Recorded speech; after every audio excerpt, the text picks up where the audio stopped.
justement, nous, on a ce projet en rue au Fauvette Jean Schroll, mais à Pierrefitte,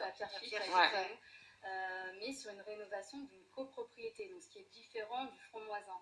En fait, il n'y a aucun accompagnement qui a été fait par rapport à l'ONRU des Fauvettes. En fait, là, c'est la ville qui va racheter en fait les appartements, en fait, les fonciers du propriétaire pour en fait des cacahuètes en fait. Et la ville va racheter ça à un petit prix, mais les enjeux, c'est que les propriétaires, ils sont tellement désespérés parce que l'état des fauvettes est catastrophique qu'ils sont obligés en quelque sorte de vendre à la municipalité. Mais ce qui se passe, c'est qu'ils le vendent déjà à petit prix et en plus ils vont être relogés dans d'autres villes qui vont être loin. Et on peut voir les articles aussi bien dans le Parisien ou dans d'autres communiqués. Et ça, c'est un gros danger aussi. Bah souvent, c'est ça, c'est le déplacement, c'est le relogement. Ouais. Et puis j'imagine qu'au Franc, comme à Pierrefitte, les personnes, elles n'ont pas envie de quitter un peu leur lieu. Enfin, après, je comprends qu'à Pierrefitte, ce soit dégradé. Qui est ce besoin. Mais ils ne sont pas informés en fait. Au Franc-Moisin, en fait, il y a une information qui est faite, il y a des collectifs qui travaillent dessus. C'est vrai que nous, il n'y a pas d'informations réelles parce que là, c'est la municipalité qui contrôle en fait les informations. Mais du coup, moi j'ai une question pour vous dans justement ces réhabilitations, ces destructions et ces reconstructions. C'est finalement que deviennent les populations. On les reloge ailleurs. Hein. C'est ça. Malheureusement, on les reloge loin, souvent. Quand tu vois, par exemple, nous, on avait eu le cas pour le quartier nord, il y a eu l'ANRU aussi, et on avait promis à des habitants qui resteraient sur Pierrefitte.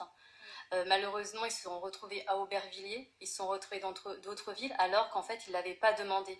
Donc, en fait, l'éloignement, ils ne sont plus dans leur ville. Déjà, tu as ça. Oui, parce que Franc-Moisin, en fait, c'est une garantie de relogement sur pleine commune, mais pas forcément sur la ville de Saint-Denis. Normalement, ceux qui souhaitent rester restent dans le quartier. Mais il n'y a pas assez de logements pour tout le monde. Hein. Et ceux qui doivent partir, ils partent dignement, tout simplement. Dignement, mais pour l'instant, nous, il y a encore la charte de relogement, il y a encore vraiment des étapes qui ne sont pas encore terminées. Ça, c'est par exemple ce qu'on disait tout à l'heure, c'est-à-dire que, par exemple, des habitants de Franc-Moisin ou de Pierrefitte, il y a quasiment, sauf erreur de ma part, mais je ne crois pas, malheureusement, c'est qu'il y a zéro chance qu'ils soient relogés, par exemple, dans le village olympique. Non, on ne sait pas. Quasiment, on ne sait pas. Ils ne sont pas les priorités. On ne sait pas, voilà. Donc, en fait, derrière le... Donc, est-ce que les constructions répondent aux attentes des habitants? Des habitants actuels. Alors, sans doute aux habitants d'Île-de-France ou des Parisiens qui n'ont pas forcément de logement, mais ça ne sera pas forcément les habitants de Saint-Denis actuel ou de Pierrefitte. Et là, c'est clair que la population de Seine-Saint-Denis, elle va changer et que c'est aussi... Il faut quand même se dire les choses, aussi un peu le but, parce qu'en fait, effectivement, une manière de régler les problèmes sociaux, plutôt que de les attaquer de front, ça va être de dire, on va répartir les choses. Mais alors là, ce qui est très très inquiétant, alors je signale aussi, c'est que le 5 février, le Premier ministre Jean Castex a pris la parole pour faire le point sur ce qu'on appelle la politique de la ville. Et dans ce cadre-là, il a quand même annoncé que les villes qui avaient plus de 40% de logements sociaux, c'est-à-dire quasiment, je crois, tout pleine commune, je crois qu'il n'y a qu'une commune qui sort du lot, toutes les communes qui avaient plus de 40% de logements sociaux ne pourraient plus construire de PLAI. Donc c'est une manière de dire, en gros, en fait, il y a trop de pauvres, il y a trop de pauvres dans ces villes-là, donc en fait, à partir de maintenant, il n'y aura plus de logement social financé pour le PLAI. Et voilà, c'est ça, il y a 100 000 personnes qui attendent en Seine-Saint-Denis. Et ces gens-là, donc du coup, en dehors des relogements en rue, il n'y en aura plus. Et ça veut dire qu'en fait, on va disperser. Alors on va se dire, c'est génial, ils vont aller dans les villes de riches. Sauf que les villes de riches, entre guillemets, elles ne construisent pas, elles ne respectent pas la loi SRU. La SRU, exactement. Et donc là, c'est de la... Je veux dire, c'est un peu c'est une forme de délinquance, parce que c'est quand même des communes qui ne respectent pas la loi.